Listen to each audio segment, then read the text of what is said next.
That's awesome. Oh, the recording in progress thing. This strange family member. Yeah, I know. So I know we gotta get going, but it's somehow my neighbor is related to Josh's wife that wasn't invited to their wedding, but I was. And that's how we found out. Or I'm gonna let Calvin. That's wonderful. I know. Oops, I gotta fix the camera too. Yeah, put on the handsome filter for me. Yeah, let me unmute. Big fella. So we're waiting for him to unmute. There we go. Yeah, sorry about that. Oh, you're good. I wish I was as handsome as you, Jesse, brother. Hey, we're matching almost. Look at these shirts. Close enough. What's your underwear like, buddy? Let's stretched out and really, really tired. Yeah, I got none. Angry? Is angry a good enough descriptor?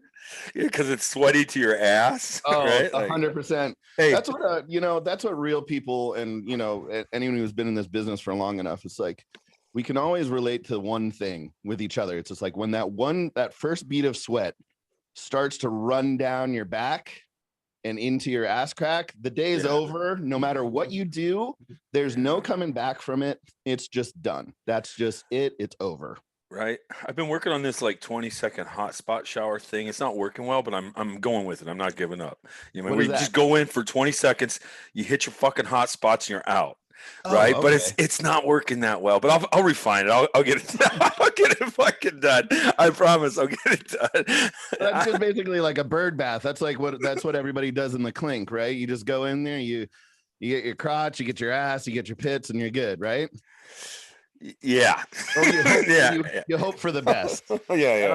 I don't know if good is really the what we're looking for here. Right? Yeah, it's awesome, man. It is absolutely awesome. How you gotta like dry off and all that other stuff.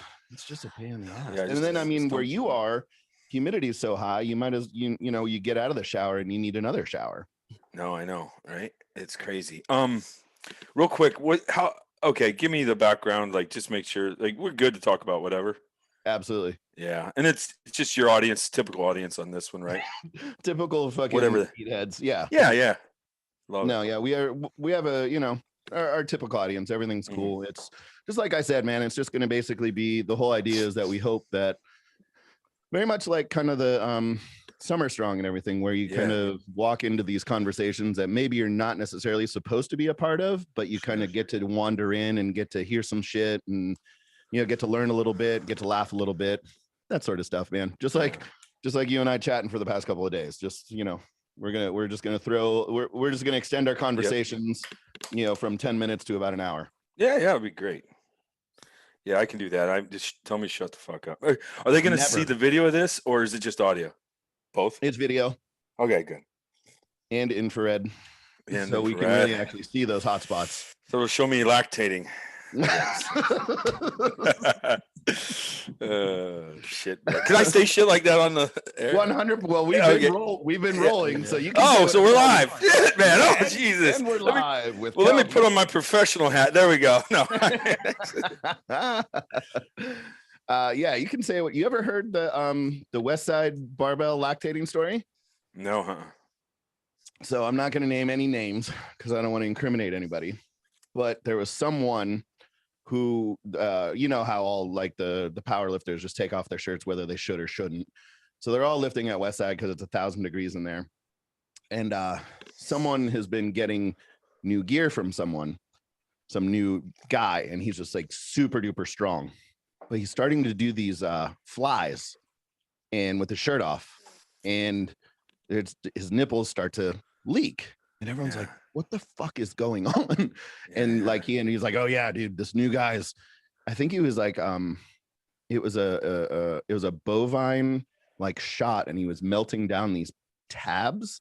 So it was like 80 tests, 20 estrogen. Oh yeah, love it. So he was starting to pump that, but he was so strong, so everybody started to take it, and then everybody started to fucking leak down their shirt. So the whole gym was like lactating for a month until they figured out that was probably not a great thing. Seems like the thing to do. Right? It's just peer pressure in a much different way. Yeah, geez, oh Pete. Yeah, well, I mean, like, who we kidding? All three of us would have been like, "I'm in." You know what I mean? Like, yeah, we're taking that too. 100%. We're taking that too. Estrogen's not all bad. It keeps your bone density up too. It's not like completely evil. It's not in high horrible. bucketfuls. In high Yeah. bucketfuls, then it's not. You ever read The Female Brain?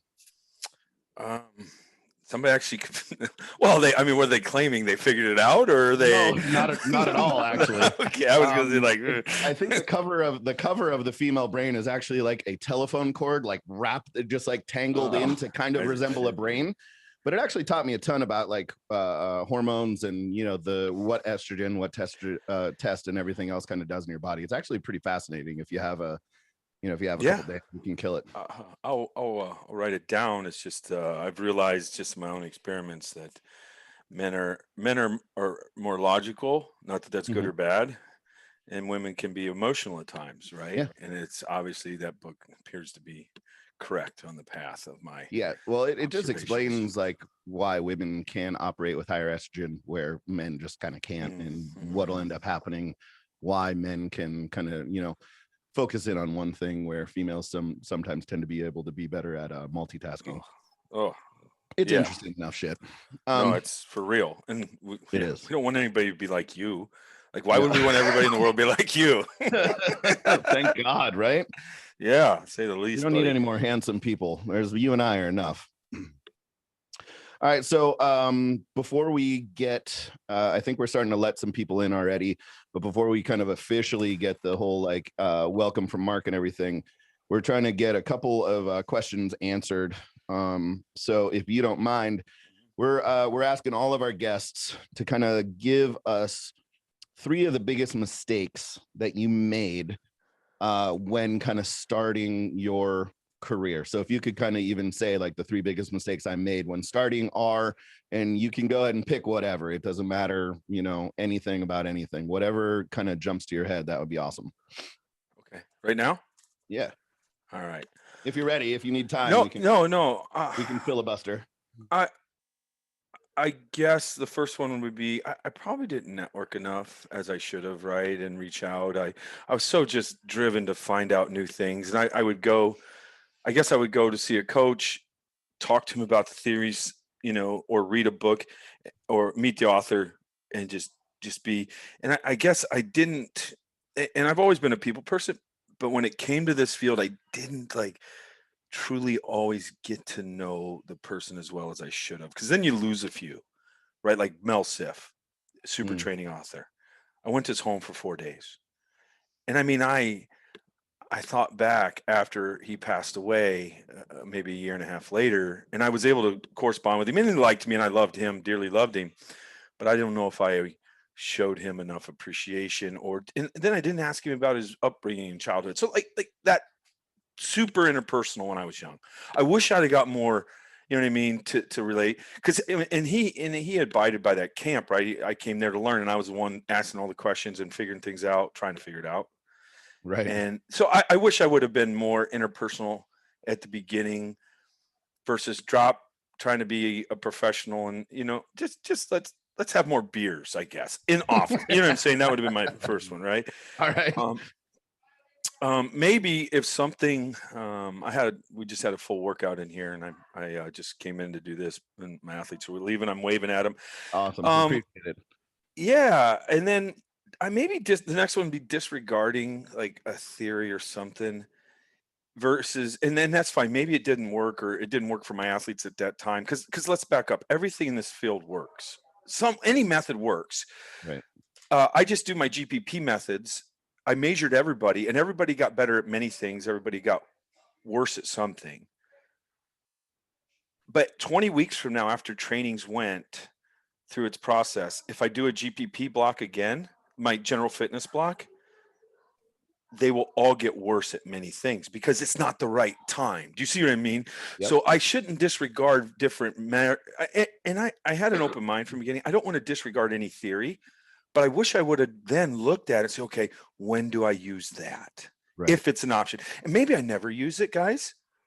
But what happens is I actually know where it would go. And when I need it, I'm then able to throw it in. You know what I mean? And I think I have that in my toolbox now. But Right. my point is I guess I don't want to say I disregarded those things. And then honestly, in the beginning, I don't know if I could have, Jesse, but like when when I first started coaching, me and my assistant had 250 plus athletes during the course of a week. Right. I truly don't know if I developed as many personal relationships as I have now. I only have 2 teams. I had 12 teams, 250 athletes, 27 programs a month I wrote for over a decade. Right. So it gave me experience writing programs, but then I don't know. I see those kids. I think I did an okay job. I could have done much better, Jesse, on maybe teach them some more. But like one kid, I met him in the ice rink. He didn't even play hockey, but he was in charge of the hockey organization. He started a business with 13 employees. He was president of the hockey association. And he's got 4 kids in hockey. You're going, okay. And he was telling me, hey, you said some things to us one time. And I'm like, okay, I made an impact. I think I made a little bit of an impact, right? But like, I wish I could have been more hands-on and like, but again, 250 athletes. I don't know what more I could have done. I coached them as hard as I could.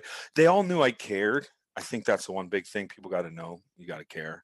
Yeah. And then they're more bought in but like, I wish I would have been able to get to know more of those 250, but I don't know if it's possible, to be honest with you. Yeah.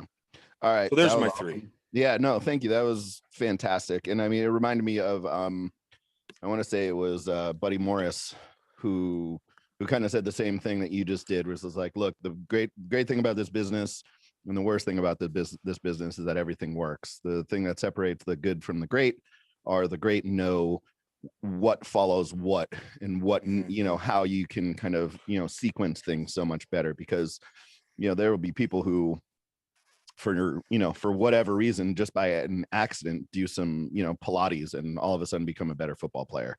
Maybe. Yeah. Right. Yeah. Right. Yeah. It's still there. All right. So next thing, because we have the collective intelligence and, maturity of an 8-year-old, poop stories. Want to know, it doesn't have to be you. Yeah. Any athlete, but let's hear like the best / worst / most catastrophic poop and or puke story, whatever, or you can go all. We've had a couple of people really come strong. I got to tell you, Cal, we had a couple people come strong with a poop and a puke story at the same time. Okay. 1 or 2? As many as you want. Okay. If they're good enough, we'll take 4. Yeah. Well, like, okay. So the first one, I was training with Dave Oslin would come in and train. Dave took 3rd in the world strongman about 8-9 years. He was 6'8", 360 when he went to that. I think he finished on the world strongman, finished on the podium. And we're deadlifting one day, and the deadlift would get pretty intense because you know what, we did the Cone Filippi deadlift routine, right? I mean, it's brutal. On week 4, like I get nervous. We did it on Thursdays. I got nervous on Monday, right? Like it's not necessarily the base workout. We push the circuit. I mean, I ended up, I'm doing good mornings, Camber bar good mornings with 495 for a set of 6 or 5s, right? So that's pretty intense. Anyway, I remember we're warming up one day, and I was getting ready to do something. I was getting ready to do one of my last warm-ups, and I had to take a dump.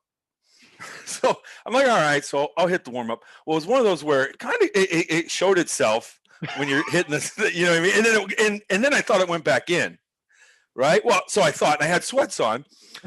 So then I was like, were they gray? Yeah, they were gray. They were gray.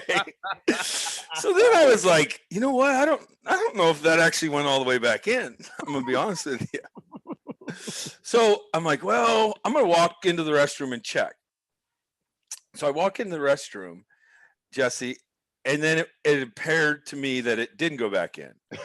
So then I start looking for it in the sweats, and I actually tracked it down the sweats. There was a line that I could follow, right? Nice. So I thought, I didn't know how big it was at the time. Right. So then I was like, okay, I'll just look. So I ran it. I came back, ran in the locker room. I couldn't find it. So I'm like, shit, where's it at? Well, and then I thought it was like, okay, wait a minute. Maybe it, and the way that it tracked down my sweats, I'm thinking, well, maybe it's like a reverse snowball where it just ran out of material and disappeared. I don't know. I gotta hit my next set, right? Because Dave and all my crew are here, and I gotta hit the next set before we get our work sets going. And Jesse, so we hit our first work set. I just switched out some clothes. Maybe it just sounds good that I switched my clothes, but maybe I didn't. Right. And then I go, I'm sitting there after the first sit down. I look over and over by the bench and there's a weight room full of people. It looks like there's a dead mouse laying on the floor. And I went over there. I'm like, fuck. I was like, is there a dead mouse on the floor? And I walked up. And that mouse didn't have a tail. Oh. It was the turd that rolled off my. Now this is your weight room too, right? Weight room in the gym, probably 25 athletes. Nobody noticed they were walking by because it just went off to the side a little bit by the bench, right? Right. Thinking, is that a dead? I just caught it out of the corner of my eye. I was like, this is crazy. And then I think a most recent one, I was went up to a cabin for a night. Me and a few buddies we were tying one on, and the bathroom got clogged. So then I went outside that night. I just let it rip, right? Came in and wiped and threw it in the bath or the toilet. I'm sorry, not the bathtub. And then the morning, one of the guys go out for coffee. He goes, I think a bear came by. I'm like, why do you think that? And he's like, there's some poop out here with some fur in it, right? And it was mine, actually. I don't know how it looked like there was fur in it, but like, I guess there was. I don't know what the hell I ate in the last. I don't know what does that mean? Yeah, really. What did you eat? Well, anyway, so there's a couple poop stories. That was fantastic. Thank you. Let's so we're gonna do the official welcome from Mark, and then we'll officially get going. But that was fantastic. Okay. Incredible. All right, let me get this message from Mark going. Let's see here. Bam. Bam.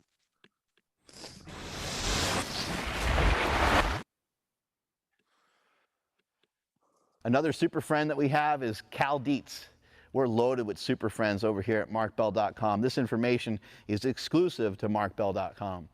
Cal Dietz actually came to Super Training Gym and showed me some exercises that I was like, that ain't gonna work for me. I'm too old, I'm too grizzled, I'm too banged up. There's no way I can do some of these movements. I was 100% wrong. Cal showed me and took me through some of these exercises. He's gonna show you guys some unique ways that he gets himself stronger, some unique ways that he gets his athletes stronger. The Triphasic program has been blistering through all sports. Cal works with a wide range of athletes, but a lot of what he's been coaching has been utilized by other coaches, and they're now coaching MMA fighters, soccer players, rugby players, football players. The success of some of the stuff that Cal has put out has been extraordinary. I know that you guys are going to love what he has to say, the information that he has to share. Check it out right here at markbell.com. Strength is never weakness, weakness is never strength. Catch you guys later.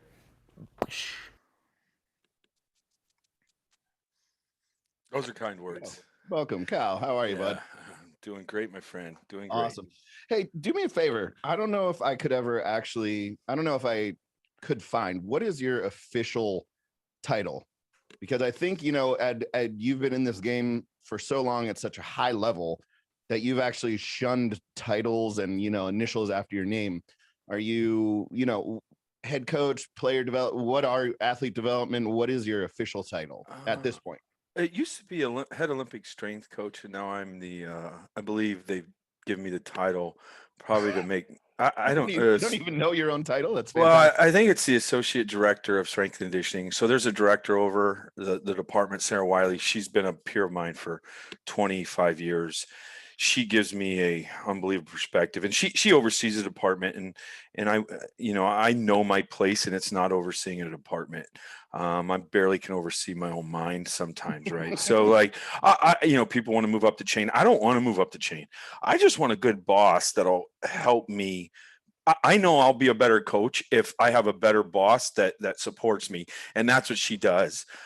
She doesn't make me do absurd things, or you know what I mean. She knows my strengths. She helps me with my weaknesses, identifies them, and say, "Hey, you big dummy." And sometimes she has to say it a little stronger before I actually pay attention. But yeah, and I feel good about that. She's really comfortable telling me what I need to get better at, right? As a coach, and she actually started with leadership stuff because like people look up to me for some leadership, and I really don't want that role, but I got to do it. She made me realize. So she does a really good job making sure that our department runs. And I've just been fortunate to have a great boss like that. She's awesome. So I think she's the director. I'm the associate director. I'm right underneath her by theory, but I mean, if I could be the bottom guy in the totem pole, right? I'm okay with that. It doesn't matter. I just want to get better as a coach. Right. You can lead from the bottom.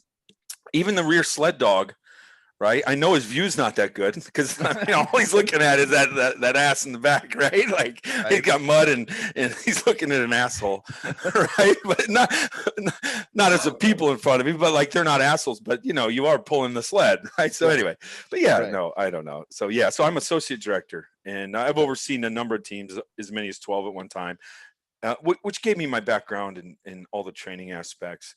And now I just have men's and women's ice hockey at the University of Minnesota, and then I also oversee the women's U.S. Olympic team, which next week we will go into camp and select our women's Olympic team for the Winter Olympics in February.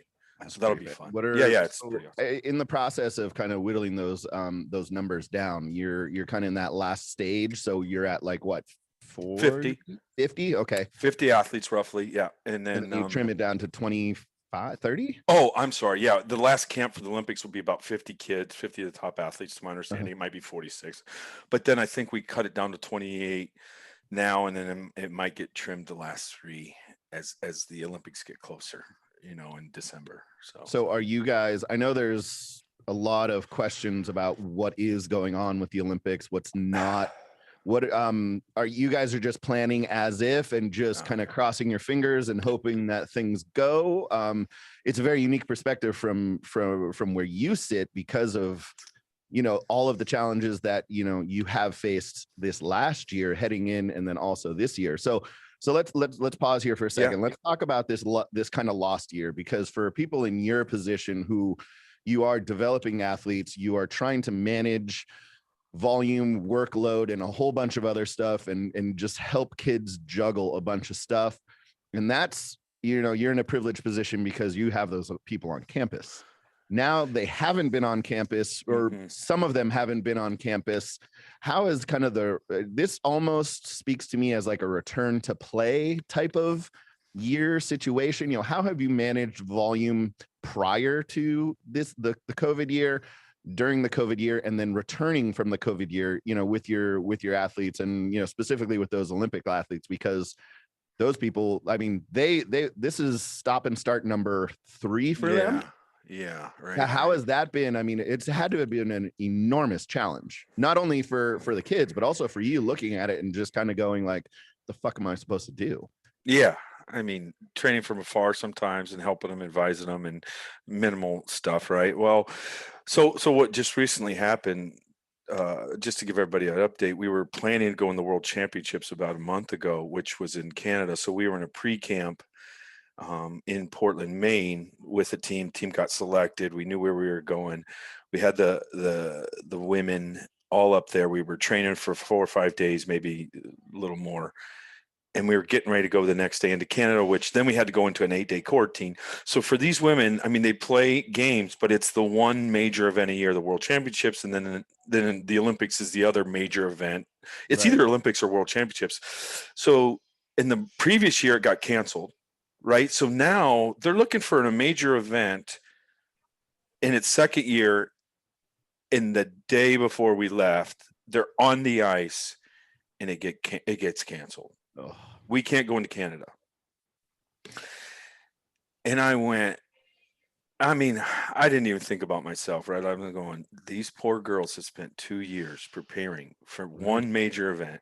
Yeah. And it gets, and it just so happens I'm watching practice while I get the word, and you're watching them and they are tuned up. I mean, they are flying around and you're going, this is going to be good.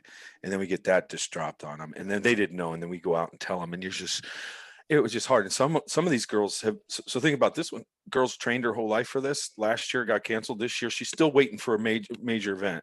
Right. And, so that was a tough one. Got canceled. We didn't go in, and then it's getting rescheduled for August, but you're going, okay. Yeah. So the hard part with this is, I'll be honest with you, in the team setting, in the college setting, I think this is across the board.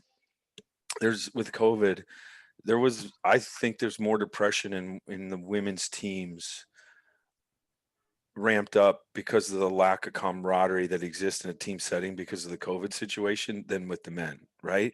I've talked to other coaches where they're men and women's teams. They were going, I think women, they thrive more on the social aspect, right? And we could, they're isolated. They can't be in rooms together. We couldn't go eat. Like, I think there's more mental health issues when women can't get together as much, you know? So that was definitely a problem. Now, some people just blew off COVID and didn't worry about it, which is their choice, obviously. But, you know, and then, yeah, when they came back. So actually, Jesse, what I did when they came back to me, the athletes at the college, and I had Olympians obviously there too, but I was able to say, okay, you haven't trained with me for months. Now I get to see some problems that exist in you that my training would have typically fixed. So Jesse, when they came back for 12 weeks, I didn't do any RPR on any of my athletes or have them do it because I wanted to see some of the flaws and actually some experimental stuff that I was doing with them when they came back to see if I could fix some of the flaws that existed in them. And it wasn't anybody's fault that these flaws existed. Like, they may have had a trainer with them already doing their job, but it was just because of COVID. Like, the feet were super weak. I couldn't believe the changes in their foot structure. Everyone's actually still really weak, in my opinion, because of the lack of just movement that happens. So Right. I use those spring ankle exercises. I mean, I know there's a lot of foot stuff in the recent couple years, but those spring ankle exercises are the ones that are the most the most brutal I know. And it's really quick. It takes care of a lot of problems. And when I look at them, Jesse, my best skaters and runners do those exercises as well as anybody can do them. So look, everyone has to realize that foot's the only thing touching the ground Yeah. when you run. So if Yeah. that foot has any inhibition, if your arch collapses, it will shut down musculature in the hip. The hip can't stabilize correctly. So then the brain changes its biomechanics in a split second. Yeah. So even my best skaters that I have, some of the best in the world that are going to be on that Olympic team, in my opinion, their foot are extremely strong. And I don't know if you could. So when I first did that with skaters, those exercises, the spring ankles, my coach was like, hey, are you doing more legs or something going on with their hips? I'm like, no, but their feet were getting stronger. So then their brain goes, hey, I can get lower when I skate because I'm more stable in that low position. Right. So that's the big thing. So Jesse, one of the big things I saw was that the feet structure and their foot strength just kind of didn't go completely away, but it started to dissipate. And there was many biomechanical problems from the foot. So before we go on, can we talk about kind of the ankle rocker, spring ankle type of stuff? What are the non-negotiable things that you think that everybody who's training an athlete or who is an athlete should be doing for those? Because personally, in my work that I do with all my guys, the 3-position, both static ankle holds, and then also therefore progressing them to some dynamic movement in those positions. I mean, it's been revolutionary. And I mean, it does only take 2.5 minutes. But what are non-negotiable foot stuff for you that you found out throughout the years, with the kind of ankle rocker, spring ankle type of stuff that you are doing? Well, the big thing is, Jesse, when you look at the spring, or let's say the ankle rocker, so as that knee travels over the top of the toe and goes in front, which many people say, for years they said was bad, obviously, right? Right. But Jesse, years ago, I watched my athletes run and jump, and like they never played one sport where the knee didn't go in front of the toe. So then I'm going, if I'm squatting them with their knees not going in front of their toe, then I'm not training that foot complex. I'm training the hip and knee complex, but I'm leaving out the very most, probably the most important complex there is in this whole process for at least running. Right. So strengthening that foot to get that knee to go in front of the toe and not let that arch collapse is the biggest thing. Because Jesse, when that arch collapses, that knee shifts in, they become valgus, right? So the knee turns in, and people think it's actually the hip musculature, like the glute med, for example. Yeah. But I'm going to tell you, all my experiments, I'm saying 80 to 90% of the time, it's actually the foot that's weak that's causing that. And it's not maybe necessarily, Jesse, because of the foot is, let's say, absolutely collapsing, because you'll see that. It's when when they run at high speeds and the arch collapses, that the musculature shuts down. So then when you go to squat with light weight, your arch may not be collapsing, but it's because that it's their knees going in because the musculature is shutting down up top. So it's actually the cause is the foot, but it might not be the foot in the squat that's causing that. So, and then being strong in those positions, right? That is the biggest thing when I say that. Like, so those spring ankle positions, you can find them on my YouTube page, the web. And I showed them, I believe I showed you guys out there with Mark, right? When we were right. And it is like, I just had a 170-pound female athlete who runs a 10-yard dash in 2.8 just in here. And she's that running's not her thing, but she can pop that off. And she still, when she produces force, when she runs, she might produce 500 pounds of force on the ground on her toe. If that heel, when she's running, accelerating, second, third, fourth step, if that heel's collapsing a little bit towards the ground when she runs, her brain instantly says, I can't support this much force. I down-regulate my power output. So everyone has to realize, and everyone's coming up with all these key exercises. Mm-hmm. The spring ankle is the one that I found is the most easiest, quickest, fastest way to make a foot strong. The ankle rocker helps that foot function correctly when they're playing sports. And there's some I mean, if you look at some of the videos I did on YouTube about it, you can see Walter Payton and Barry Sanders cutting, and that knee is like 6 inches in front of that toe. And their foot's, so people don't understand the knee went 6 inches in front of the toe when they're making a cut. But yet if that arch collapsed in their foot, when that happened, that knee instantly goes back 5 inches and they can't change directions as fast. So it has to do with everything. It has to do with power output, because if there's no stability in the foot, your brain instantly down regulates power. 100%, Jesse. And then your ability to change directions. So those are the non-negotiables, the strength and mobility of that foot. And I recommend people getting foot adjustments to like loosen that up. I mean, talus adjustments, cuboid, the whole thing, right? Like, because if that's locked up, then it's a tough sell to get them into that right position. So yeah.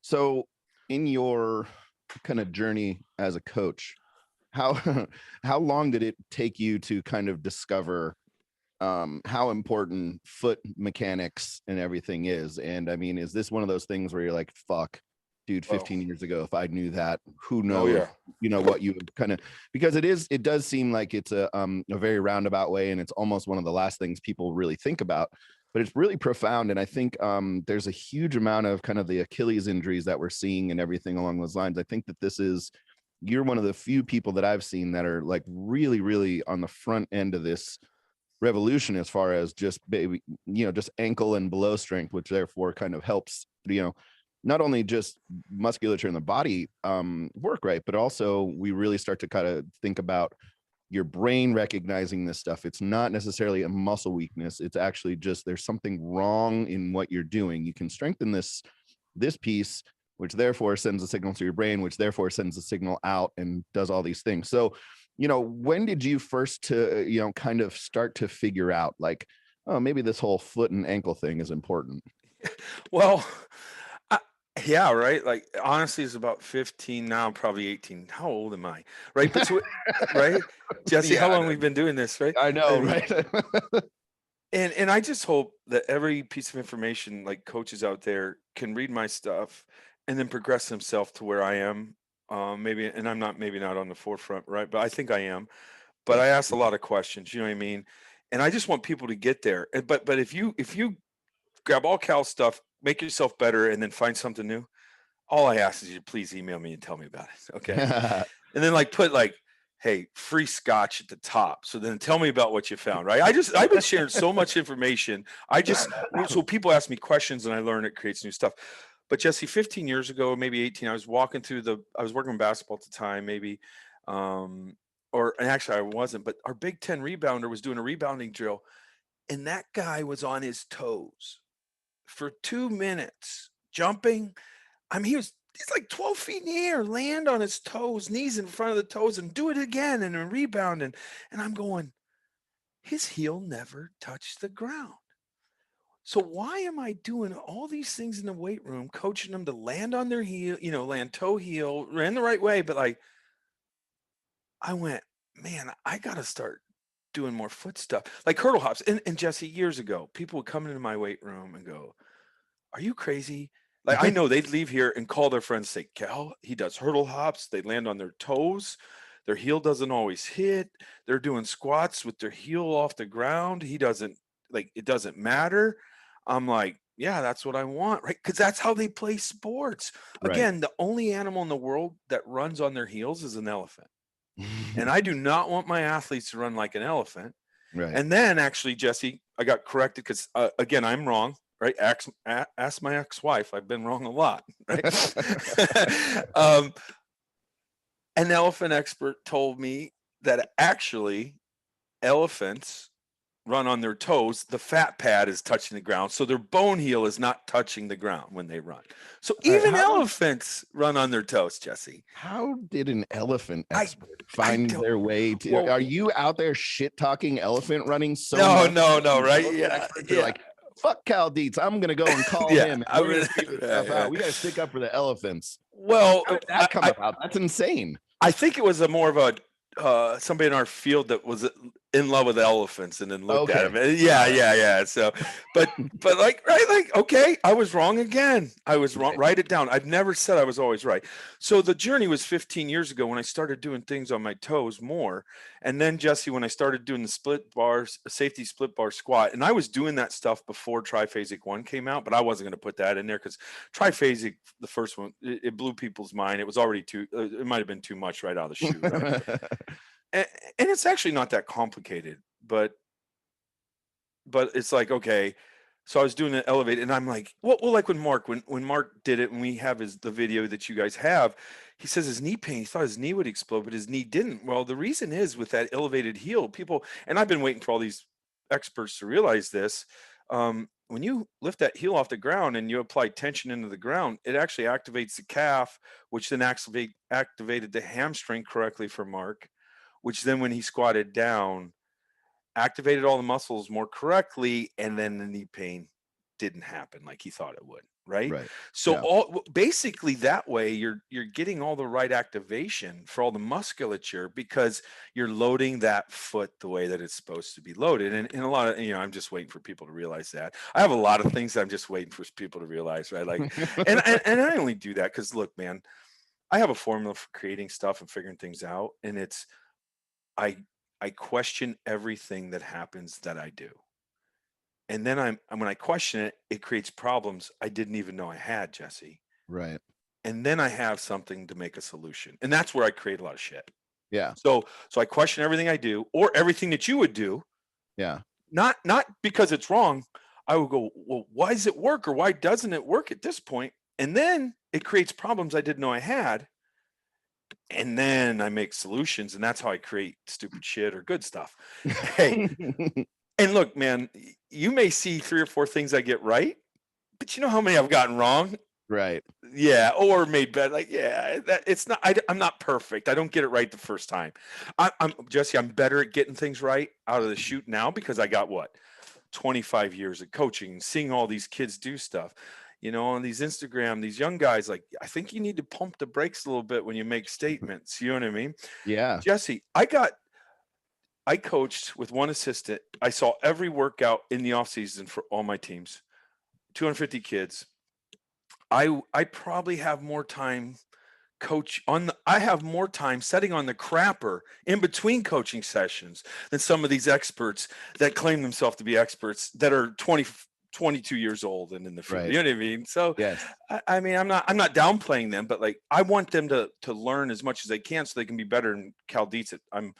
How old do I look? 40, 30? We'll go with that. Let's say I'm 30. Okay. No, I'm 40. I'm 47. But my point is like, I want them to be better at 47 than I am right now. And that's my hopes. That's why I share stuff. But and I think that's something that I've always been very impressed with you about is you want people to get better. And it shows you. I wrote this down already. You've said like care and you're worried about the development of kids and you wish that you could have been, a little bit more social and interacted with, you know, your coaches, your peers, and also some of your student athletes. You wish you could have, you know, met them. And I think that you know, somehow it can come off as, you know, like, oh, Cal is, you know, talking shit about this. But I mean, in all reality, it's just like, hey man, you can keep doing what you're doing. Let's just learn from each other. Let's hang out. Let's do this thing. Let's all get better.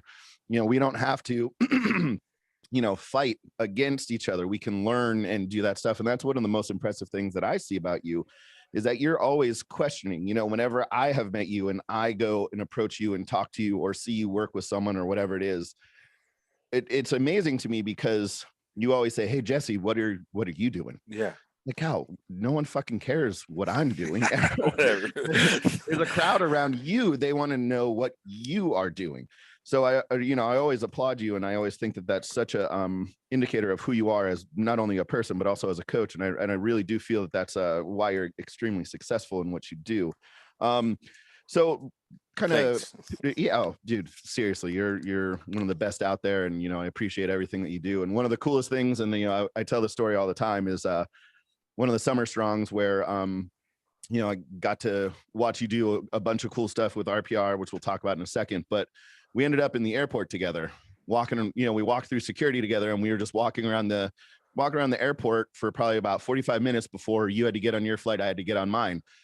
And that 45 minutes was so empowering to me, because I thought of you as just, you know, I was always so impressed with you and always in awe of your knowledge and what you're doing, and, you know, kind of on the cutting edge of things that are coming. And to get to walk around and grab a Chick-fil-A sandwich with you and just talk to you as a dude and realize, like, oh, Cal's just Cal. He's just a fucking awesome person. Like, that's to be able to be that kind of a guy. And, you know, I, like you said, dude, I just want to hang out. We just want to chat and, you know, do the thing. We don't always have to do everything. The magic is kind of in those airport moments and in those kind of like between seminar, you know, meals type of things. Like, so you know, that was just amazing to me. And I always talk about how awesome it is to know that someone that you look up to is actually a really cool fucking person. But I want to talk about, because of that, and because you just got off of Summer Strong, and I saw a post that you put up on Instagram, which is extremely rare. So when it happens, we got to talk about it. Where you talked about these seminars where the magic kind of happens when people are off the stage. I think so many people out there, and we can kind of piggyback off of the people that you're seeing on social putting this stuff up, that are very much on an island, right? And then can you talk about how much like these seminars, and I'm so happy that they're starting to come back, you know, where we can get together and we can talk and we can hang out, and those kind of magic moments where we are walking through the airport, or we're going to go sit down and have a couple beers and have a burger and kind of chat about things. Talk about some of those moments that you've had, whether it's with Mel or anyone at Summer Strong, that, you know, really kind of blew your hair back a little bit, where, you know, it was worth the whole trip and all the things that come along with trying to fly there and you know, present, to have that 1 5-minute conversation with someone. You know, let's chat about like how important that is in our industry, because we are 100%, like it or not, people driven and relationship driven.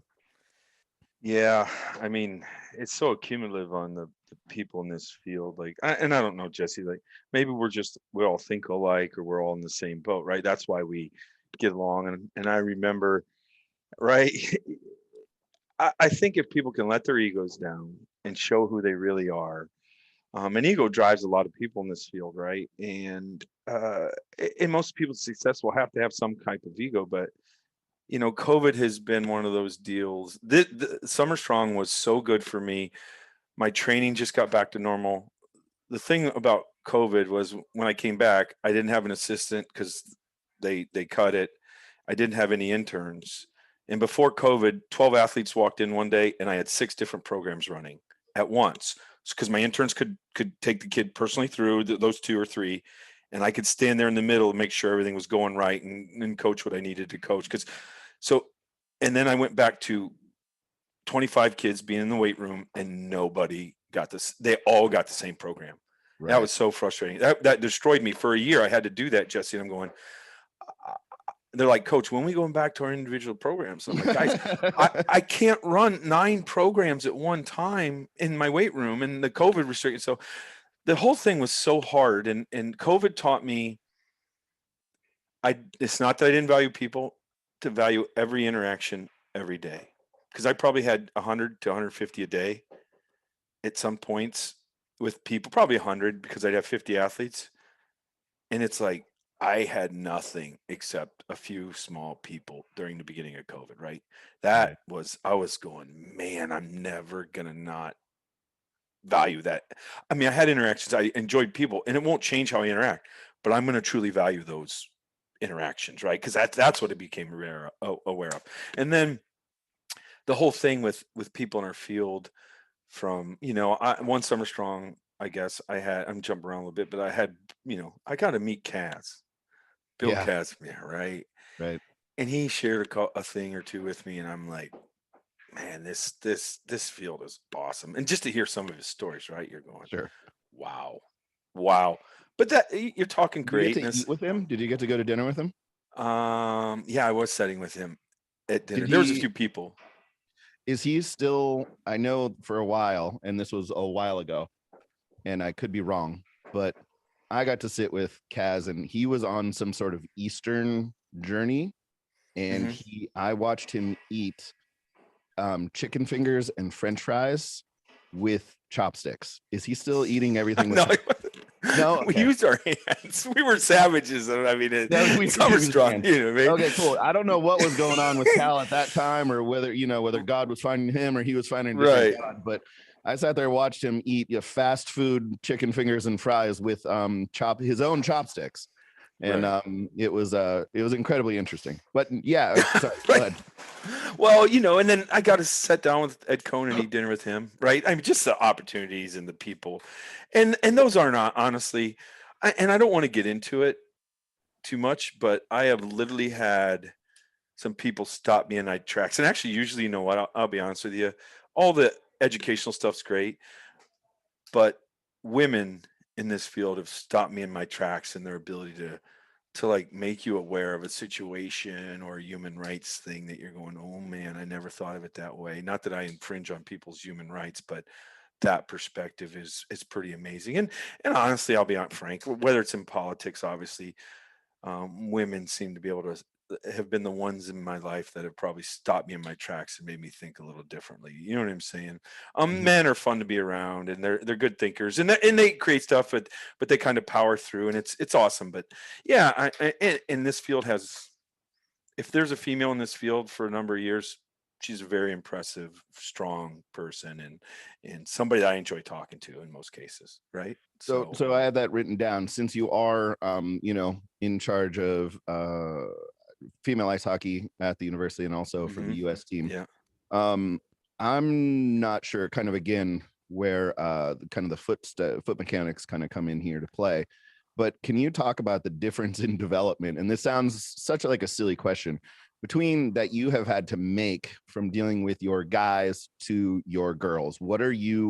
Is there anything that you found consistently that you need to change for females, that you should change, that you should work out at, that you should look towards?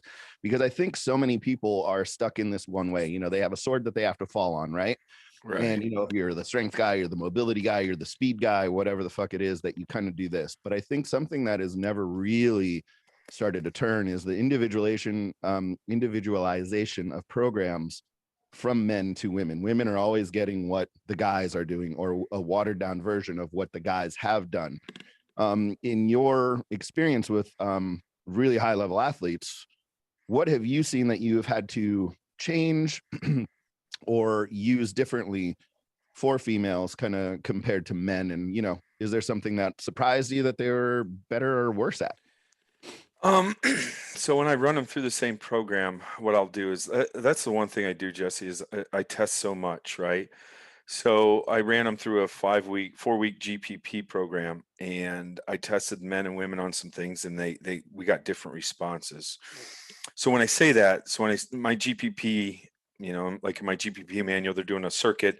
They do various type of aerobic training with mouth taped, barefoot. I mean, we do a ton of different things. Mhm. And the women actually respond better to the fitness in the aerobic phase. So theoretically, and I think I've heard this from some various people that deal with things like this, women are more, well, this is for sure. Women are more programmed to survive famines, right? And diseases, theoretically, healthy ones, like the most healthy, right? Obviously, because we have to have the women to survive, Right. right? They make all the people. Yes. You know what I mean? So we can't have the women die. We can have a lot of the men die and we'll be fine. You know what I mean? Yeah. And men are more wired for short sprints, you know, not that there's not marathon winners, but like marathoners, but the women, to me, they adapt and are more aerobic based than men in principle, in the standard.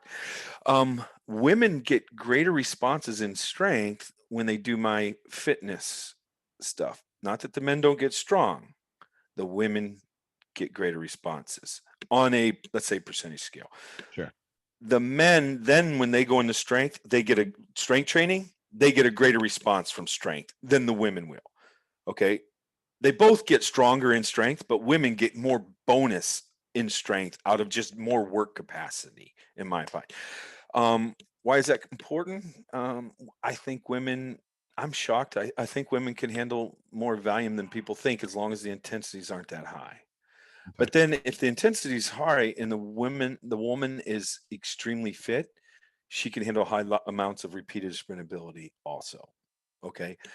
Would you I speak to think that as far as like just her female in general's ability to recover, or is this something, you know, I mean, muscularly wise, are they built a little bit different? What is your thought process theory on that? Why are you finding this?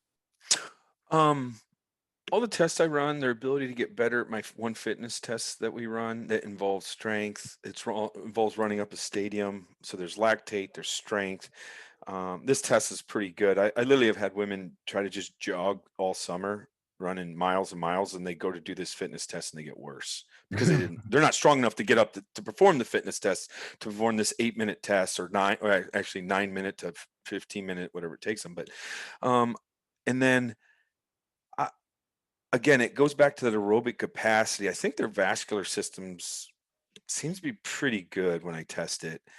And I don't know if they're as sympathetic as men when it comes to some of this training. So the men get driven and just hard.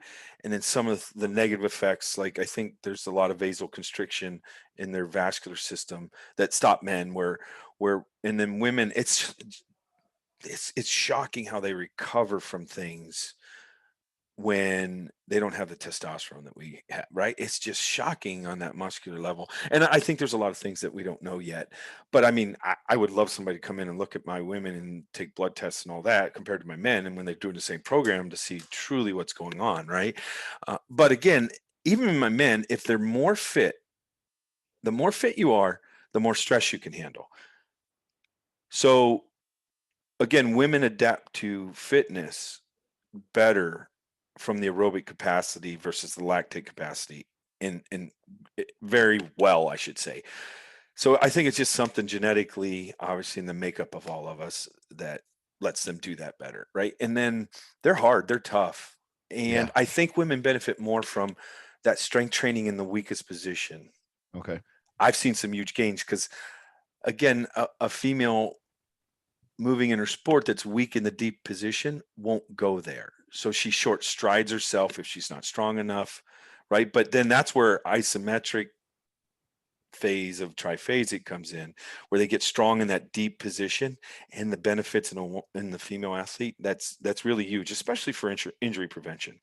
And then coaching women, Jesse, like it's pretty, I mean, it's just something, as I've grown fond of it over the years, just because it's like there's no egos sometimes, right? The egos, you know what I mean? Like I just sit here and I appreciate every, like, it's just amazing how good. So really quick, I have young girls coming in 2 weeks, the young females, they're going to be 18. They're going to be scared. There's going to be professional athletes over here. There's going to be our monstrous men, hockey players.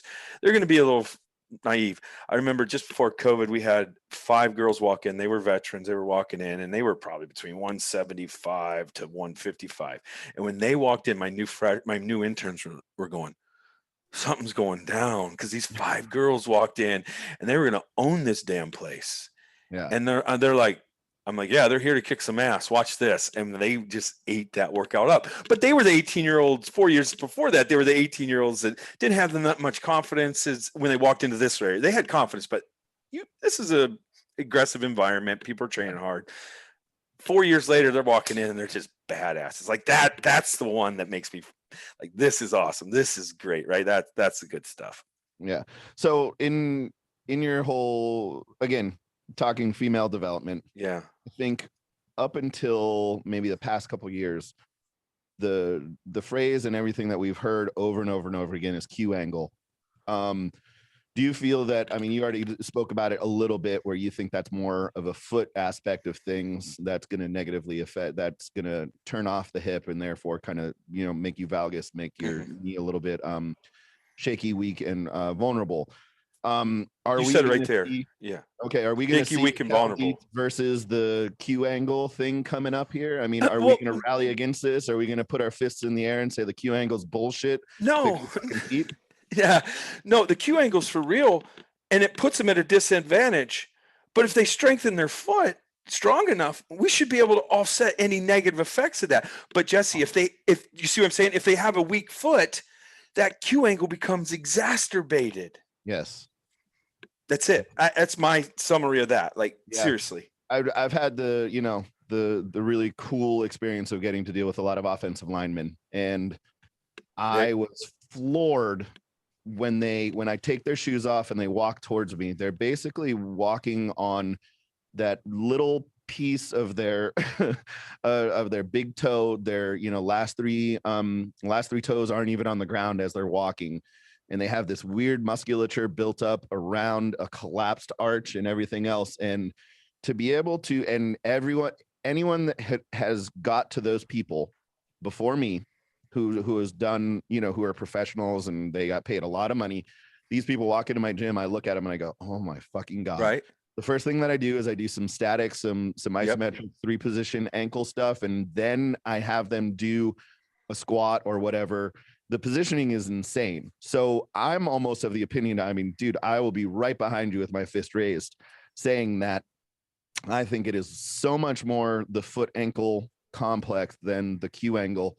The hips have gotten, a bad rap for destroying people's knees. And I really think that it's all foot mechanics. And also, this is maybe something you can kind of talk about as well. This is getting into the weeds a little bit here, but those offensive linemen, they basically get casts put on their ankles every game and they get cut off. People don't realize they throw away their socks and their shoes after every fucking game because they have to get cut off of them. Now you're dealing with hockey players who's, if anyone has ever ice skated before, those are casts. Mm-hmm. Those are rigid, hard things compared to like a figure skater skate that maybe someone would recreational skate in.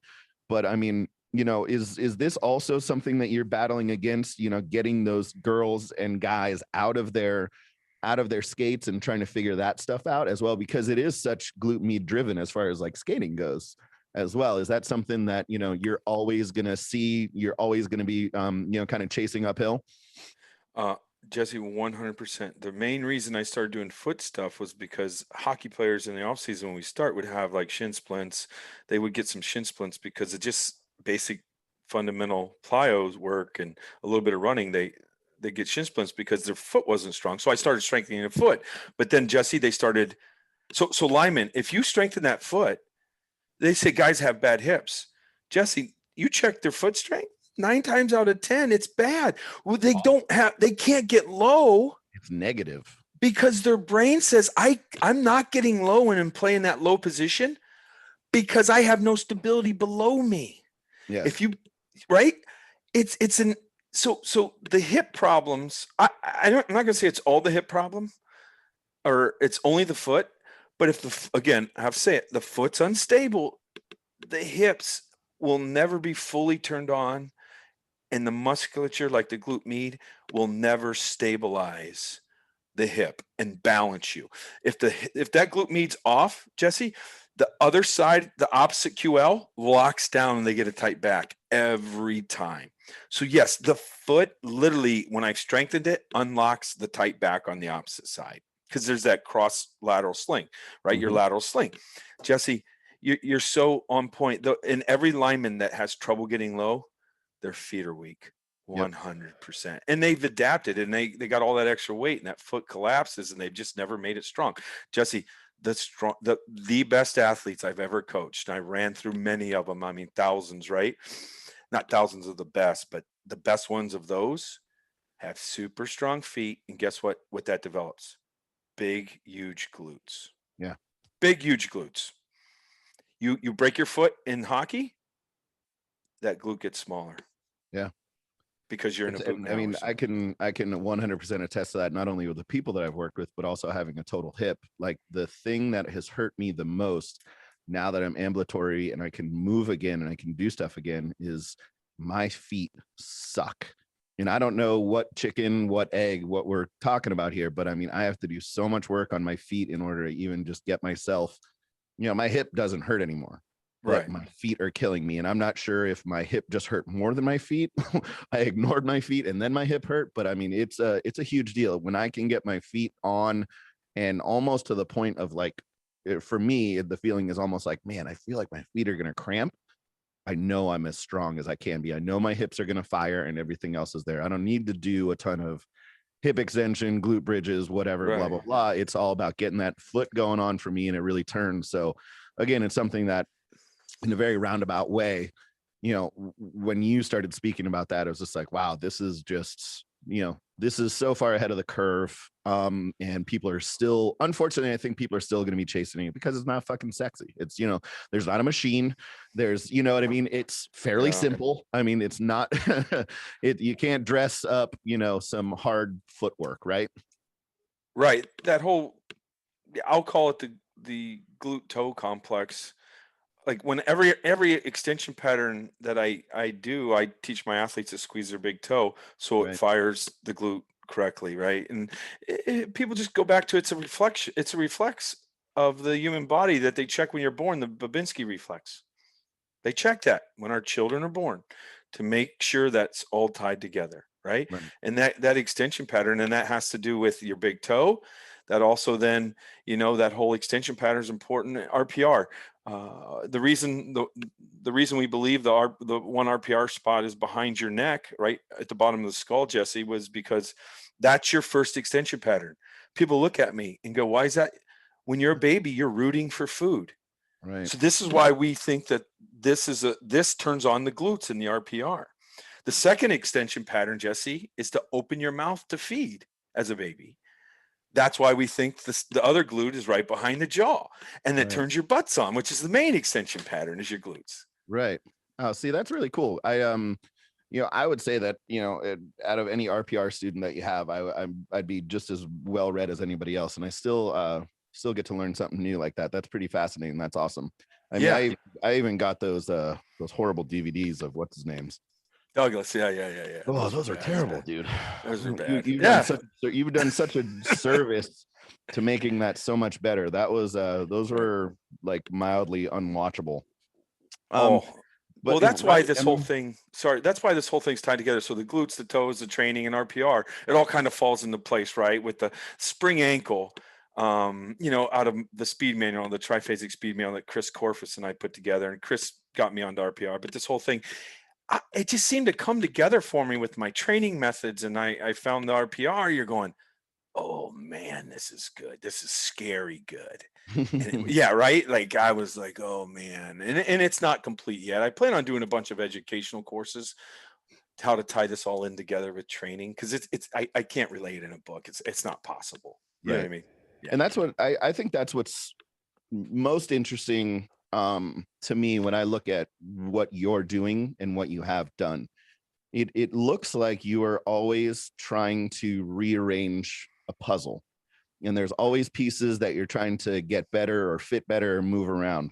And you're one of the first people that I was aware of at a very high level who was using you've said the word testing probably like 10 times already in this interview. But you're one of the first people who used and utilized Omega Wave system. And so you were on the forefront on the preparedness side of things, and then you're starting RPR, which is kind of the warm-up readiness side of things. Then you have the triphasic system, where you're going to go ahead and kind of have these different phases of development, and of musculature, add the aerobic base type of stuff, and then kind of head into sport. I want to talk about for a second the Omega Wave system. How, like, just for everyone out there, Omega Wave system is basically just a battery of body tests to test your readiness. And this can be done in person, and also they can send a printout to you, or you can look at it on your athletes. I know you've talked about doing that for a lot of people. How did you come about? How did you find the Omega Wave system? Was this something that you were actively looking for? Did this kind of fall in your lap? Because I was aware of it a long time ago, but I didn't quite understand how powerful this was going to end up being. I remember, I think Mike McLaughlin up in Portland, he was one of the first people that I've ever even known who had one. And I was very lucky enough to go up there and have him put me through a battery of tests. And, it's one of those things where, we have so much access to all this data, and it's quite amazing, but I mean, we still stumble over a lot of this stuff. And I think good coaches can actually just look at people and you can tell somebody their Omega Wave score if you kind of see them walk in the door, probably at this point. But how did you get to the Omega Wave system? How did that influence kind of because I know this has to be 20 years ago, right? For the Omega I wasn't Wave that system? early, but yeah, I bought the team one a long time ago, right? And I wanted it for a while, and then it was one of those It's too Jesse to buy. expensive. Well, I mean, when I bought it, you had to buy the $20,000 version or Yes. the 15, right? Yes. So, and I mean, I didn't tell my wife at the time. Maybe that's why we're not married anymore. And I bought it. She calls me. I think I'm in the Atlanta airport, Jesse, and she goes, "Hey, you spend like 15,000 on the credit card?" And I'm like, "Oh, yeah, I did spend 15,000. Now I think about it, for God's sake." She's like, and at the time, she's like, "Well, what is it?" I said, "Well, I don't know." Like, I don't know what I just bought, right? Well, I mean, I know, but was I going to explain heart rate variability to her and the DC potential? Yeah, right. Like, Yes. no. Before you get on your flight, of course. Why not? Right, honey. And so she's like, "Okay, all right." So we had a long conversation about slowing down a little bit on my money spending after that. But yeah, no, it worked out. And it's just a heart rate variability device. It takes their interpretations of that, which I'm going to be honest with you, it's for real, right? Like, so if you're low on energy, I was able to figure out why they were low on energy. So can I get more energy in them, and can I change the response? Can I change the DC potential? So I kept running tests. I mean, I tested people 8 times in one day, Jesse, just to see what I could do and manipulate from the readings.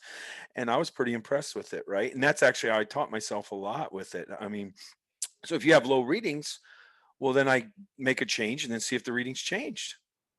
Why not, right? Like, yeah, I would test workouts. I would test people. I ran so many tests on my device for so long, and then I got to it. It taught me not only about supplementation. So I would be like, okay, if I get this reading, can I supplement them and change this reading? And I could. So those are the things. So supplement, you mean what? Well, nitrous oxide changes. Okay. You know what I mean? Stuff, various things in there. And then nitrous oxide can also, other things can help, like can carbohydrate loading increase when they say you're low on energy, do that. The DC potential is very important. So it's the millivolts running out of the brain that they're measuring, that slow oscillatory waves. And when that's low, Jesse, I had never found an athlete that could perform.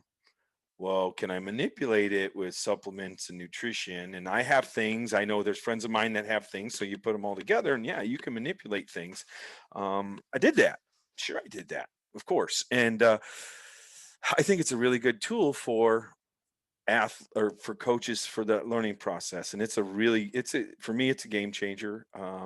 They've actually updated some really good readings that you can definitely get.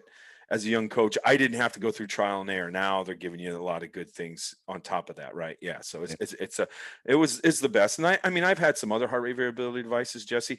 I contacted a Russian guy, says, "I got one that can do this, this, and this." And I'm like, I want it. He's like, "How much?" I was like, "How much?" $5,000. Jesse, I sent $5,000 to Russia over PayPal. I thought there is no way I'm getting this thing.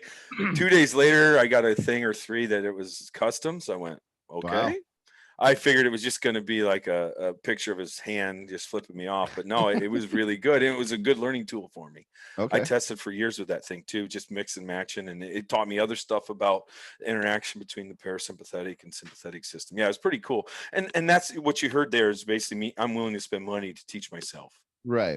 And I think that kind of circles all the way back around to, I always tell people, like, well, how do I progress in the strength and conditioning world? And I'm just like, you just got to get to these seminars. You got to go and see people. And I think if you think of it less as like spending money as more of an investment in yourself, an investment in your learning process, I think that I don't know, it's easier to justify maybe, but I mean, it's so important. And I mean, for, hopefully everyone understands that, you're spending $15,000-$20,000 on stuff to, try and see if you're even right. So right. with some of the stuff that you're testing, what was what's been some of the, because you've always talked about to me, I mean, we're trying, everyone has been up to maybe 5-10 years ago figuring out how to get everybody strong enough to play sport, and now strong enough fast enough. Now the world is kind of tilted a little bit, not necessarily just because of COVID, but everyone is focusing on recovering, not only from bouts in the gym, but also sport.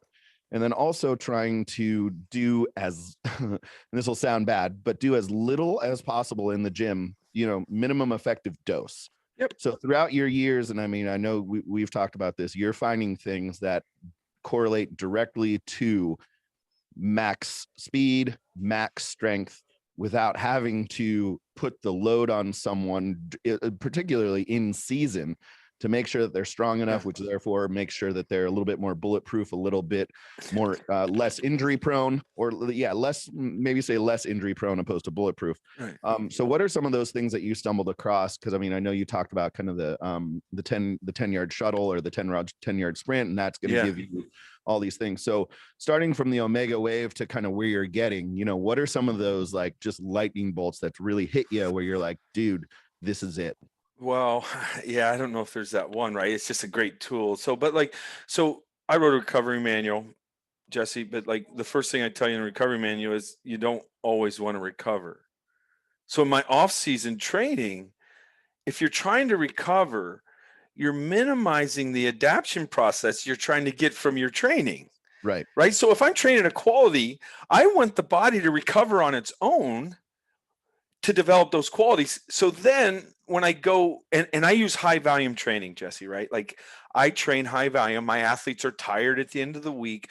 They are brutal. Their mega wave readings are bad, but that's when I do the high volume work and I push them through it. And then they recover by the next week and we start over.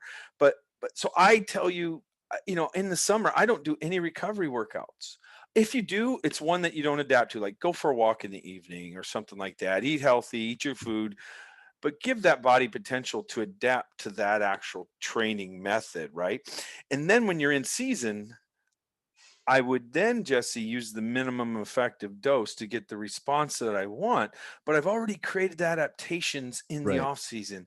That's the thing. I'm a big and I know Val, when he owned Omega Wave, was like, hey, get the minimum effective dose. I'm like, that's great. But I found with the minimum effective dose versus a high volume, I don't get adaptations to make somebody freaky at something. And the only thing that's really good, not really the only thing, but speed is important, right? But Jesse, if I don't train many in track, we did, and we use minimum effective dose most of the year. But Jesse, I don't train an athlete that runs the 100 3 or 4 times in a day. I train athletes that sprint 70 times in 2 hours, right? So I had to create an adaptation to support all those systems that help them sprint 70 times. You can't do that on a minimum effective dose. Does that make sense? Absolutely. Right. But I mean, I think one of those challenges is like track that there really isn't an off season. Right. Not pretty much year round, right? Well, so then that brings my point. I've said this on in just a couple places, but I see people that say, well, they go to a place where they train track athletes. Okay. And you develop football athletes or soccer athletes or hockey. but like you can't take the track coach's program and implement it with a hockey player because the track athlete doesn't sprint 70 times ever, right? So they get blown up. And the hard part is that like people do that and then like they're under training their athlete that's a sprinter or I'm sorry, that's a hockey player, that's a football player that has to fire off the line 70 times or 80 a game. You can't take a track program and implement it. And not that the track methods are wrong. They're great for sprinters. They're not great for the repeated sprintability athlete. And I think people get confused a little bit about that. You know what I'm saying? So that off-season program, I have to create large amounts of adaptation. I want adaptation at that point over results. Okay. And then what I'll do is I'll taper them to get the results that I want or peak them. There's a difference between the two, obviously, but peaking and tapering are two different things. Not different, but they can coincide together. But that adaptation, I want to build a monster with a huge engine first, and then I will tune that engine in at the end. And that's where I would say the minimum effective dose is a good thing at that point. In the beginning, I'm big about not recovering, training the shit out of them, I should say, so that I can create adaptations that I want. So it gives me the athlete that is adapted that I want to fine tune them. So for anyone who has who deals with kids, I think speaking of an off season is incredibly important as you're dealing with, you have two kids who are kind of that have been kind of going through this. How long of an off season do you feel someone is going to really need to go ahead and have the adaptations that you need? What's the kind of the smallest off season that you've dealt with? What's the most ideal? And what are your opinions of, I know your son's a hockey player and he can play year round, right? I mean, when do you say, hey man, let's pump the brakes for a month, 6 weeks, 2 weeks? What's the minimum, that you're going to try and force him to take off, get off his feet or do whatever, get into the gym? How do you see that? And how do you see that affecting youth athletes and also kind of the injury rate?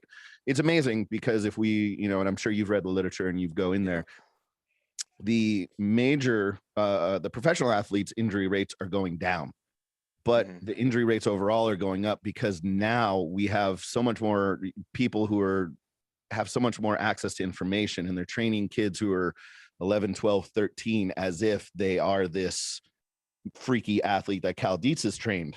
Right. Let's talk about, adaptation in an off season. What's a good amount that you would recommend to a parent? Like, hey man, you got to get your kid off of the ice, field, whatever, for at least X in order to get some adaptation, train the shit out of them so we can injury proof them a little bit and then kind of send them back out. You're talking about the off-season training, right? Yeah, I'm just talking about off-season. If you could tell someone, if you're recommending this to your kid, like, hey, you need to take what off and, how much, in order to get that adaptation that you would like, and therefore get them a little bit more freaky, to use your word, and then kind of go into kind of that next season. I would say a minimum. So I think kids can skip the GPP phase. I like all the movements in it, but Jesse, like they're honestly, their aerobic capacity is through the roof. Most kids, because if they play multiple sports, it should be, right? So then they can go right into training, and that training, then I'm saying about 6 weeks would be ideal. Now, could that 6 weeks be spread out over 8 to 10 if there's some sporting events in there? Sure. But the hard part is that, like, so many parents go to practice, they want their kid to feel tired. I want my kid to go to practice and learn a lot of skill. I can get a kid in shape. It's the skill part of this whole thing that what makes my best athletes the best. They have skill, they have motor control, and they have a history of always having that, right? If they come in, hey, needs to get strong, like that's the last thing that worries me. Does he have skill? Can he move the puck? Can he throw a football the way he's supposed to, right? Like that skill development is the biggest one. And so 6 weeks, that would be ideal. Now, my son's fortunate; he doesn't need that much because I'm going to train him on a Monday because he's got something on Friday. I can train him with that one season day, or I can train him 2 off-season days, Monday, Tuesday, where you might have to mix and match that all year. But with my son, because he has me, he's lucky. But I know some parents don't have that ability, right? As you know, Right. that's what they rely on. So but people have to realize this is a whole process, right? Like, I mean, our society's all this fast food, slick ass methods and apps of getting things done, where this training is a process, man. Right. That's the one thing they have to understand is that Yeah. process, right? So, but then the big things is get their feet strong. But if a dad wants to look up sprained ankle, or a trainer, listen to this, is coaching a dad or saying, hey, I'm going to give you these sprained ankle exercises to do on your, my kids during COVID did sprained ankle on the steps Right. at the house. That's all you need. That's all you need. Yeah. That's all you need, brother. Right. To Yeah. keep your feet strong. And my daughter's not into training, is obviously like my son is. I mean, that's all. When we were in COVID, we trained 3 times a day, 6 days a week. We did a Bulgarian style training, and I found a ton of stuff with him. Yeah, it was good, Yeah. right? Like the performance cycling and the functional transfer complexes and all that stuff. It's pretty crazy. What I found, that stuff's on my YouTube page if people don't know what I'm talking about. But that performance cycling made me realize how important the sequencing of exercises are. It was crazy. So anyway.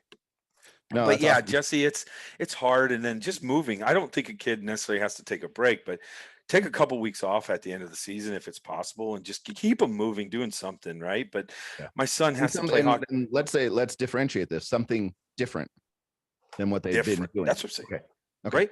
My son plays hockey around, but let's go play basketball. Let's Yeah. go play racquetball. I love racquetball. Racquetball is a great sport for any athlete. Yeah. Which then, what's the miniature racquetball for those people trying to develop kids Ping to pong. develop skill? Ping pong. Yeah. Ping pong. Hand-eye coordination it's crazy. And then, Jesse, I don't know if you got to look at the GOAT drill. I put it on YouTube. Okay. I will send you the link. The GOAT performance drill. I'd never seen anything like this develop kids' skill. It's on my YouTube page. It's free. I'm not trying to sell anything, but it's free on my YouTube page. People Okay. should look at that. It's a 20-minute conversation about a drill that creates neuroplasticity. I've never seen my athletes develop that fast, but it's just, and again, I'm going to put the second version of that. Jesse, this is a drill so complex and so complicated. Anybody can do it theoretically. You just got to tone it down. I had a number of kids who got sick doing it because there's so much going on in this drill. And that wasn't my point, but actually, you dig through their history, they'd all had concussions in the last year or two. Oh yeah. But then they were able to do it within 3 or 4 more attempts. So I don't know if it rewired anything, but I know they could do the drill full tilt and not get Right. sick then. So that must be a good thing. Yeah, I would assume so. Yeah. Well, And that yeah, I'm gonna, drill's awesome. okay. I'm in, dude. I'll shoot you a message after, as soon as I can watch it.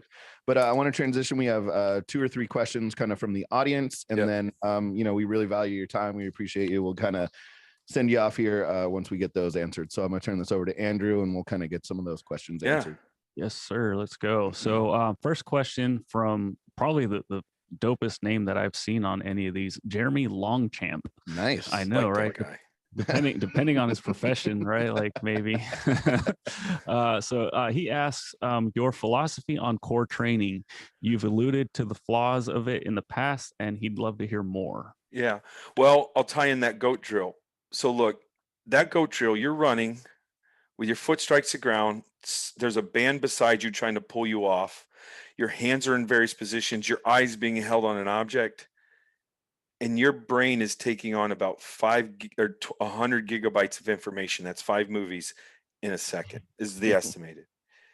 So what I'm telling you, when you're running and your brain's reprocessing and your hands are moving differently, your entire spine and core is activating differently. So I got a hockey guy skating 23 miles an hour down the ice. Somebody hits the puck and he has to reach out while he's skating and not miss a stride and catch the puck. His spine just stabilized. But yet people think bridging in the weight room, looking at the ground, not moving anything is core training, right? No, it's not. It's not even close to the sport specific that happens. Jesse, those linemen you train, they're 300-pound men, but they got another 300-pound savage trying to push them over, and they have to stabilize their core. Yeah. How is bridging on the ground going to relate to anything? Right. And I'm just telling you the specifics in sport.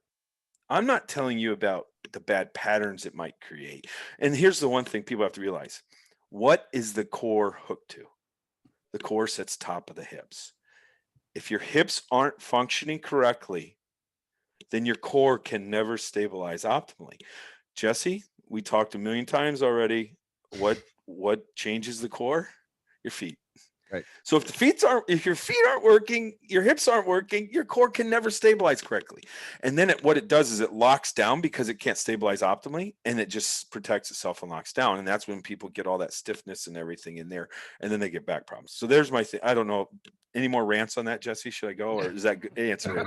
No, that was fantastic. I think that answered his question. I think there's a lot of free videos that I put out there in testing your glutes and the core, in my opinion, on my YouTube page. You can check it there. I put out a lot of free information. So almost as much as, I don't know, some people, but I try to give more, but I try only give stuff that I know works. I don't throw information out that I don't know for sure. I just know what I know. So awesome. Love it. Okay, so then Ryan asked, and you guys were literally just talking about this before we started taking questions, but what are your thoughts about exercise variation for high school athletes and in-season jump training? Yeah, I love jump training as a potentiation and as a high quality. Like, I don't think you can go wrong with any exercise if you improve the quality. So for example, people ask me, like, if you look at my exercises, there's a ton of high quality work. I can never go wrong with more high quality work. When I say that, I have French contrast, where it's a series of 4 exercises doing 5 to 6 reps. Well, then I created potentiation clusters, which is just taking those, instead of doing 4 reps of an exercise, you do 1 rep of the 4 exercises in a row, and then go back and do 1 rep again. So you cycle through, and all you do is create greater high quality. This is why cluster training is doing 5 singles in a row with 20 seconds rest is better than doing 5 reps. So you just improve the quality. So I'm not worried about doing anything in season. Just make sure the quality remains high, because where do they get their work done? They get their work done in practice with their coaches. So that's my big thing, right? Like, I'm just trying to do high quality work. So a parent would watch my workout if I was in the youth market in season, and they'd say, well, he's not tired. Yeah, but he gets tired in practice. We don't need to get tired here. We need high quality work, right? That's the beauty of that. That's my analogy. You think of a better way to say that, Jesse? No, I think you said it perfectly. I have a kind of a follow-up question. So if you are lifting kind of in season, would you ideally be lifting pre or post practice and or game? Is it a complete ideal situation? I would go pre, at least 2 hours before practice, right? Mm-hmm. At least separate them by 40 minutes if it's possible. If it's not, sometimes it's just that way. But Jesse, you can, I think I forget, it's microdosing, I think they call for weightlifting, not anything else. Okay. The microdosing, like, I know there's coaches out there, and I would love to do this if I had a team that wanted to lift right before practice.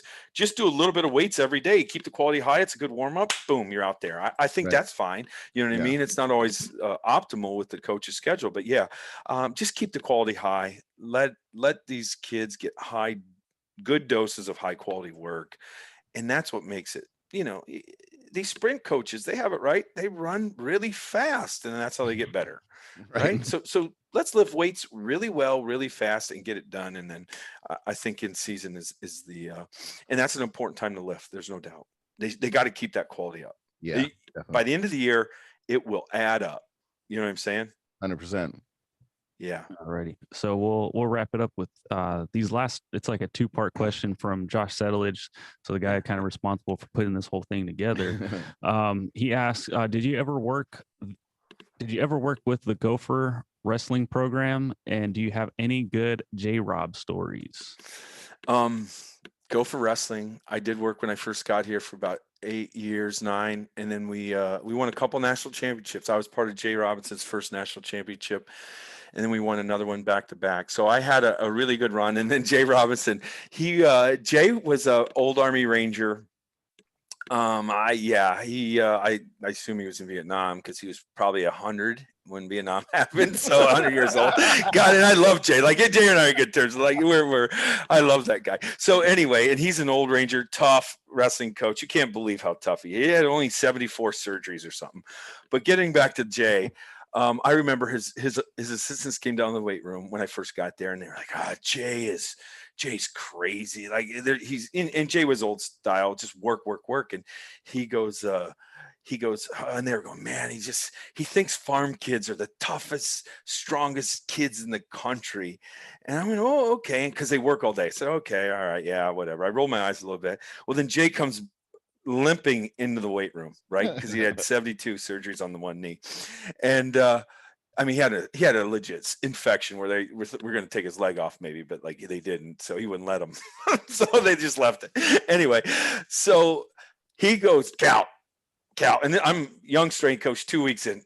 Who's the strongest kids in the country? Let me ask you this. And I go, Jay, no question, it's farm kids, right? And he gives me a hug. From that point on, he trusted me, and I was able to change the training to where we all thought was better because he trusted me. I gave him the right answer. That was it. It's awesome. That's absolute crazy. Well, it's one of those situations where you just tell him what you want him to hear, so they like me, and he trusted me from that point on, and I was in, man. It was golden. I had a good 8-9 year run with him in wrestling. We won a lot. All Americans say I was beautiful. So. That's awesome. Well, hey, Cal, let everybody know where we can find you online. You've mentioned kind of YouTube and everything, but let's pimp Cal out a little bit. Okay. Well, Triphasic Training is my book. Obviously, it's on Amazon. I wrote a number of manuals. You can my website, XL, like extra large athlete.com, is where you can find it. I have a number of speed manuals, GPP manuals that we've wrote over the years on there. I'm on Instagram, Cal Dietz. I don't do a whole lot of it. My people do it. They do a really good job. And then you can get a hold of me at caldietz@gmail if you want. So what's the YouTube channel? Well, that caldietz@gmail would be the my email. So people email me. If you don't hit me, if I don't get you right away, hit me again. I'll get to you. I usually promise I do. But no. So yeah, people can get a hold of me. I got a lot of stuff out there. I love people sending. I get emails from coaches sending me, hey, we did this result. We got 4 inches on our kids verticals. I'm like, man, those are the things I like to hear, that, hey, we use Triphasic. And, I'm just like, and I'm not taking credit, right? Because it's their program. That's the thing about Triphasic. People can use Triphasic however they want in any program. It's not, you don't do Cal Dietz stuff because you do Triphasic.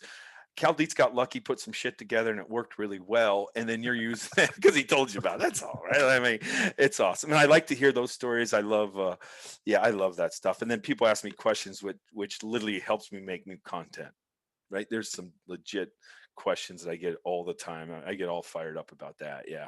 And then, I like to, maybe the next one we do these, I drink a little bit, because then we open up a little bit, Jesse, when we do it. I didn't quite get to, anyone who's, ever heard a story about Cal Dietz, it usually involves, oh yeah, me and Cal we were either or drinking or eating some sort of meat with our hands, some sort of roast of something that's been on the spit for days, or some odd number of hours. And then oh yeah, after Cal got a couple of bites in and a couple of shots in, he really I opened up. RPR, we really started to open up. We really started to get some stuff, but that's actually a great idea. So every time we do these podcasts, we usually come up with a business idea just on accident for our guests. So I think what you need to do is you need to start the drunk podcast. Well, I'm not drunk, right? I only had it.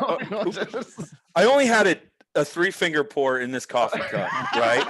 So I know you guys weren't drinking but I have always felt that as a professional, I should be able to do my job drunk. Sure. Right? If you're truly a professional, let's be honest, right? Okay. Makes sense? Yeah. So, but for this, I went from a 3-finger pour to a 2-finger pour on my podcast for your guys' podcast. So I'm just letting you guys know. Beautiful. Right? Yeah, it's beautiful. It's always a story, and that kind of circles back to the whole thing. It's always about just the person, and kind of getting to kind of hang out and just you know, you are the guy. You, as far as strength and conditioning goes, you're the guy's guy. You're the dude's dude. And I mean, I really appreciate, you know, our friendship, and, you know, both personally and professionally. I think you're, you know, you are the guy out there that I hope everyone does have the chance to get to kind of see you talk, you know, get to watch your things, get to interact with you one way or the other. Well, it's a eye-opening experience. And I mean, just, you know, just to hear how humble you are about things, and just how happy you are that, you know, you're able to help people help others. I think that's so important. And the fact that, you know, you fucking care. You care about the coaches that you've had, the kids that you've had, and the people that have gone on, use your methods and help other people. I think that that's something that everyone could use a little bit more of.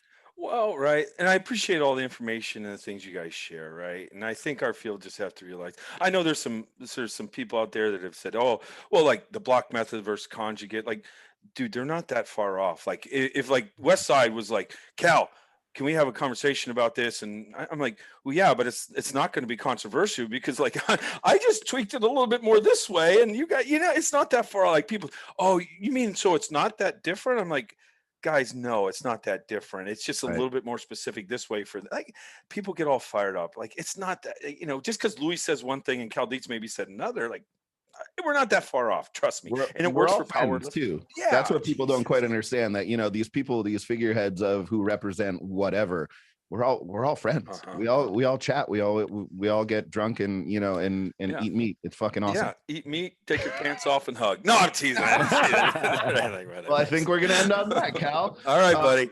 Buddy, thank you so much for your time. We appreciate everything that you do, and just who you are. You're fucking awesome. Everyone, please go check out Cal. And if you liked what you saw here on Super Friends, tell a friend, let everybody else know what we're doing. Cal, again, thank you so much. Love you, buddy. Take care of yourselves. We'll see you soon. Yep. Bye now.